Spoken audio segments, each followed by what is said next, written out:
Hi, everyone, and welcome back to Panic Peak. Let me know where you are listening from in the world by leaving a comment, and don't forget to like and subscribe. Now, let's dive in. Story 1. Winter Camping Horror. Winter camping can be an exhilarating adventure, a chance to escape the monotony of everyday life and immerse oneself in the stark, icy beauty of nature. The frozen wilderness holds a unique allure, with its pristine snow-covered landscapes and the serene silence that only winter can bring.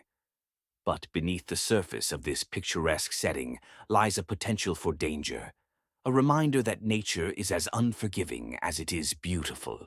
For those who venture into the cold without fully understanding its perils, the consequences can be dire, or even deadly. This is the story of three friends who set out on what they thought would be a thrilling winter getaway, a weekend of bonding and adventure beneath the frosted canopy of a remote forest. They were seeking solitude and excitement, eager to challenge themselves against the elements. What they found instead was something far darker, an ancient and malevolent force hidden in the heart of the winter woods. Their journey into the cold was meant to bring them closer together, but it would end in terror, leaving one of them haunted forever and the others lost to the shadows. The frost-bitten forest loomed like a dark cathedral as the three friends pitched their tent beneath the skeletal trees. Snow whispered under their boots, the only sound in the otherwise oppressive silence. They had planned this trip as an escape, a midwinter adventure to disconnect from the world and reconnect with each other. The air was sharp with the promise of snow, and their breath hung in frozen plumes as they huddled around the fire. "It'll be fun," Mark had insisted weeks earlier.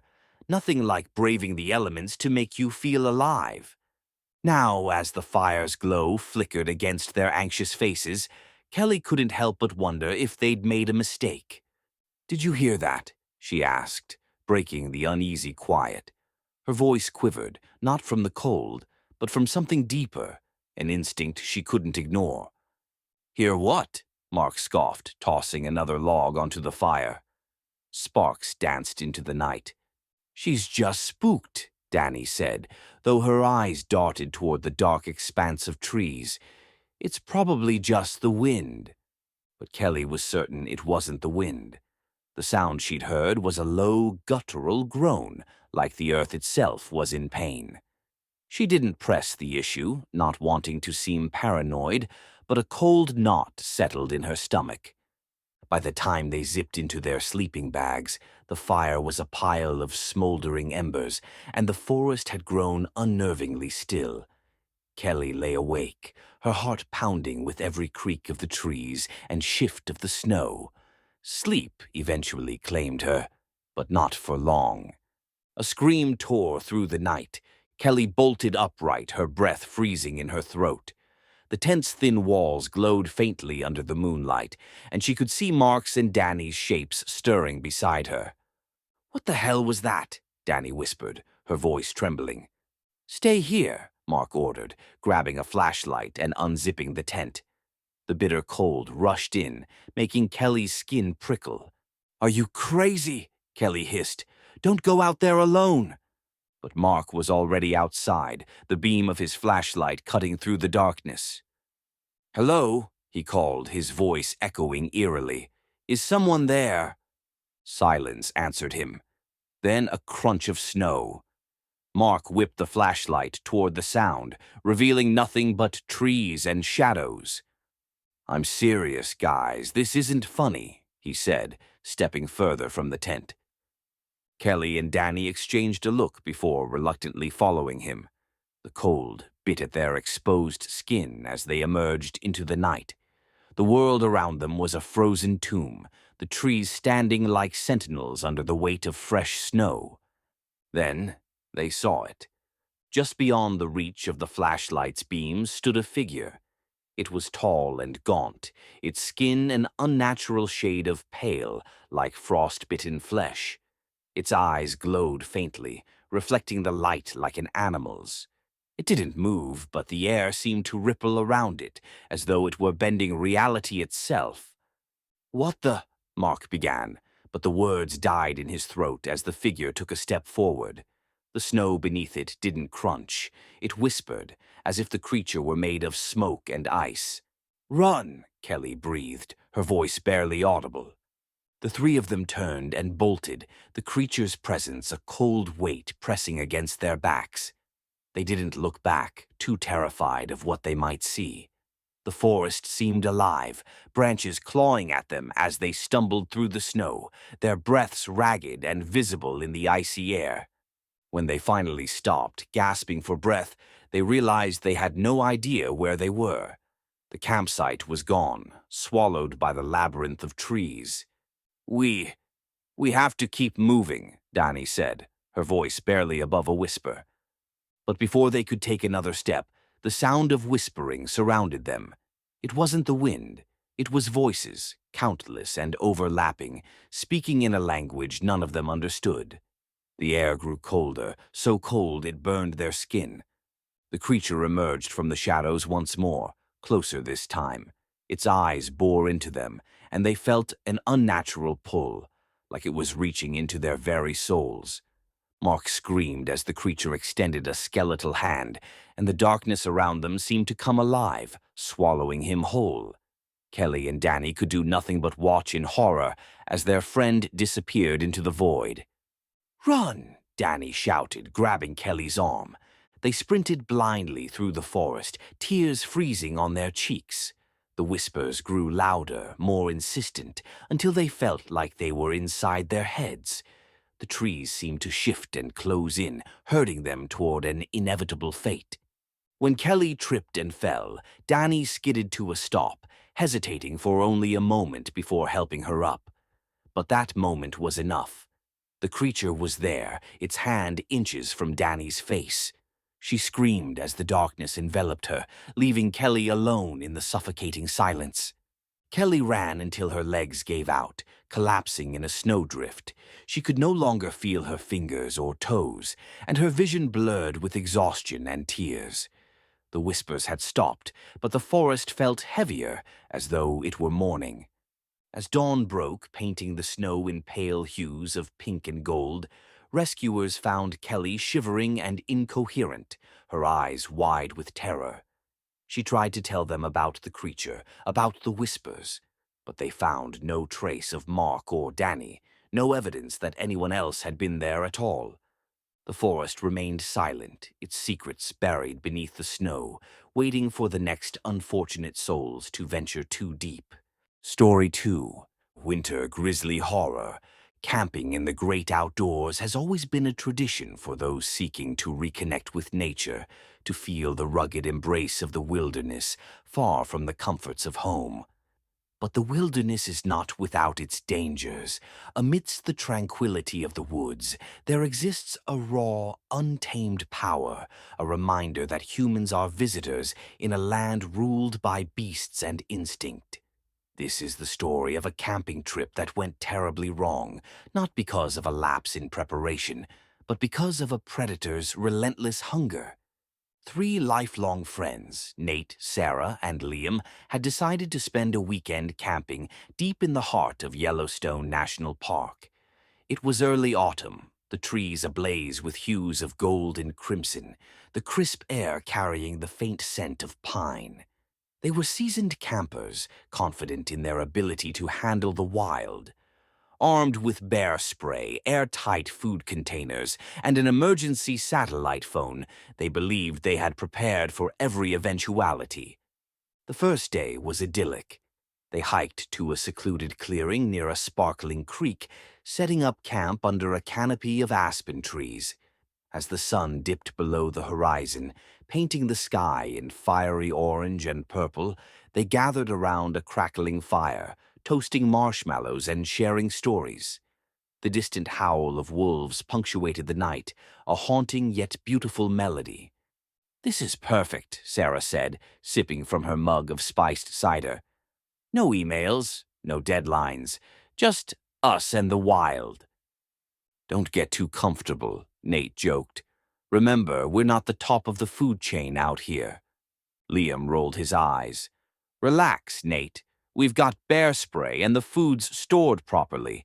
Besides, it's not like grizzlies are actively hunting us." They laughed, but Nate's unease lingered. He was a cautious man, and something about the stillness of the forest set his nerves on edge. He shrugged it off, chalking it up to his overactive imagination, and eventually joined his friends in their sleeping bags. The attack came in the dead of night. Nate woke to the sound of heavy breathing outside the tent, a deep, guttural huffing that sent chills down his spine. He froze, his heart pounding as shadows moved against the thin fabric. He reached over and shook Liam awake, pressing a finger to his lips for silence. "What is it?" Liam mouthed, his eyes wide. Before Nate could answer, a deafening roar split the air, and the tent was torn open by massive claws. The three of them screamed as chaos erupted. A grizzly, its hulking frame illuminated by the faint moonlight, loomed over them, its fur matted and its eyes wild with hunger. "Bear spray!" Nate yelled, fumbling for the canister. But the bear was too fast. It lunged, swiping at the tent and scattering their gear. Sarah scrambled out, her cries echoing in the night as she tripped and fell. Liam grabbed the bear spray and unleashed a stream directly at the creature's face. The grizzly recoiled, roaring in rage, but it didn't retreat. "Run!" Nate shouted, grabbing Sarah's arm and pulling her to her feet. The three of them bolted into the woods, the bear's heavy footfalls pounding behind them. The forest was a blur of darkness and branches, their breaths ragged and clouding in the cold air. They didn't stop until they reached a rocky outcrop overlooking the creek. Panting and trembling, they huddled together, listening for any sign of pursuit. The night was eerily silent, save for the rushing water below. "Did we lose it?" Sarah whispered, tears streaming down her face. Nate shook his head, his ears straining. "I don't know. Stay quiet." A sudden crack of branches made them all jump. The grizzly emerged from the shadows, its massive form blocking their only path back. It had tracked them, relentless in its pursuit. "We have to climb," Liam said, pointing to a tree nearby. "It's a grizzly," Nate hissed. "Climbing won't save us." "What choice do we have?" Sarah cried. The bear charged, and they scattered. Nate and Sarah dove into the creek, the icy water shocking their systems, but carrying them downstream and away from the beast. Liam wasn't so lucky. The bear caught him as he tried to climb the tree, its powerful jaws closing around his leg. His screams echoed in the night, a sound that would haunt Nate and Sarah forever. The two survivors stumbled out of the water hours later, hypothermic and disoriented. They followed the creek until dawn, eventually finding a ranger station. Rescue teams were dispatched, but there was no sign of Liam or the grizzly, only the torn remains of the campsite and a chilling trail of blood leading into the woods. Nate and Sarah never returned to the wilderness. The forest had taken one of their own, a brutal reminder that nature's beauty is matched only by its savagery. To this day, they tell their story as a warning. Respect the wild, for it has no mercy for the unprepared or the unlucky. Story 3. Rage on the Highway. Winter highways are a paradox, beautiful yet perilous. The vast expanse of snow-covered landscapes is mesmerizing, but beneath their serene facade lies the treacherous reality of ice-slicked roads, unpredictable weather, and the unpredictable nature of those who travel them. This story takes place on one such highway, where a simple drive turned into a nightmare fueled by rage and terror. Jake and Emily were heading home after a long weekend visiting family in the mountains. Their SUV was loaded with luggage, gifts, and the leftover warmth of shared laughter and holiday memories. The winter sun had already set, casting the world in shades of black and silver. Snowflakes danced in the headlights as the vehicle cruised along the deserted stretch of highway. "It's kind of peaceful, isn't it?" Emily said, her breath fogging the glass as she gazed out the window. "The snow makes everything look so quiet." Jake nodded, his hands gripping the wheel. Yeah, but I'd feel better if the plows had done a better job. These patches of ice are no joke. The highway was mostly empty, save for an occasional pair of headlights in the distance. The couple's conversation ebbed and flowed, punctuated by the rhythmic swish of the windshield wipers and the hum of the engine. Then, out of nowhere, a pair of high beams blazed into their rearview mirror. "What the hell?" Jake muttered, squinting against the glare. The vehicle behind them was a massive truck, its grille looming ominously close. It swerved slightly, as if trying to pass, but the highway was too narrow and slick for any sudden moves. The truck honked, a long, blaring sound that made Emily jump in her seat. "What's their problem?" she asked, twisting around to look. Jake shook his head. "I don't know. Maybe they're in a hurry. Let me see if I can pull over and let them pass." He slowed down, carefully guiding the SUV toward the shoulder, but as soon as he did, the truck sped up, pulling alongside them. For a moment, Jake and Emily could see the driver through the frosted windows, a shadowy figure wearing a baseball cap, their face obscured by the glow of the truck's interior lights. The truck swerved dangerously close, forcing Jake to veer back onto the highway. "Are they trying to run us off the road?" Emily's voice trembled. "Not if I can help it," Jake growled, gripping the wheel tighter. He pressed the accelerator, trying to put some distance between them, but the truck stayed on their tail, its high beams casting their shadows across the dashboard. The chase continued for miles. Jake's hands were slick with sweat, his knuckles white as he maneuvered the SUV through the icy curves. Emily fumbled with her phone, trying to get a signal to call for help, but the mountains blocked any reception. "What do they want?" she cried. The truck honked again, this time more aggressively, its engine roaring as it bumped their rear bumper. The impact sent the SUV skidding, and Jake fought to regain control, the tires struggling for traction on the icy road. "Hold on," he shouted, narrowly avoiding a spin-out. The truck fell back briefly, only to surge forward once more. This time it pulled alongside them again, and the driver rolled down their window. Emily's stomach twisted as she caught a glimpse of the figure, a man with wild eyes, his face twisted in a manic grin. He gestured wildly, pointing at the road ahead. "What is he doing?" Jake said, his voice laced with panic. "I don't know, but he's insane," Emily shouted. Suddenly, the truck swerved sharply in front of them, cutting them off. Jake slammed on the brakes, the SUV fishtailing wildly before coming to a stop just inches from the truck's rear bumper. The world fell eerily silent except for the sound of the wind and their labored breathing. The truck's driver stepped out, his boots crunching on the snow as he approached their vehicle. He was tall, his frame bulky in a worn-out jacket. In his hand, he held something long and metallic, a crowbar. "Jake," Emily whispered, "we need to get out of here, now."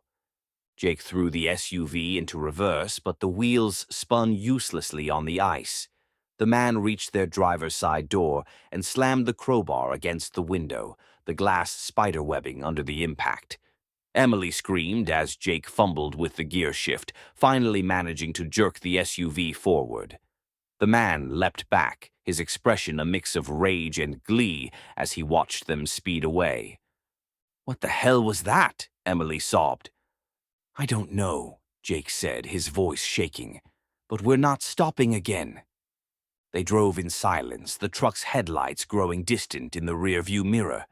Relief began to creep in as the highway stretched ahead, empty and dark once more. But their reprieve was short-lived. A bend in the road revealed a horrific sight. The truck parked sideways across the highway, blocking their path.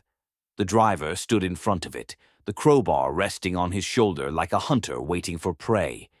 "He was ahead of us," Emily gasped. "How?" "I don't know," Jake said, his voice barely audible. "Hold on." He veered off the road, the SUV plowing through the snow-covered shoulder. The vehicle bucked and jolted as it tore through the drifts, narrowly avoiding a ditch.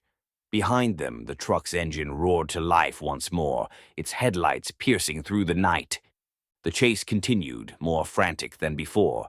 Jake pushed the SUV to its limits, the engine whining in protest as they careened down the slippery highway. Emily clutched the armrest, her knuckles white. "There's a town up ahead," she said, spotting the faint glow of streetlights in the distance. "If we can just make it there." The truck was gaining on them, its grille a monstrous shadow in the rearview mirror.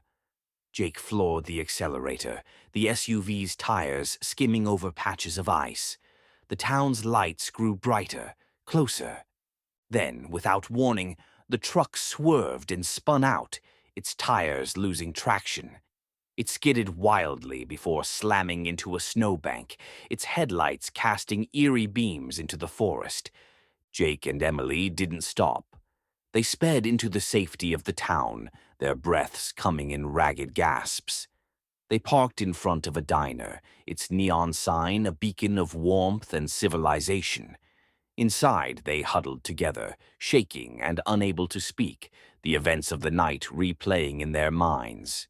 The police searched the highway but found no trace of the truck or its driver. The snow had covered all tracks, leaving nothing but an empty road and unanswered questions. Jake and Emily never drove that stretch of highway again, haunted by the memory of a winter night when the road itself seemed to come alive with madness.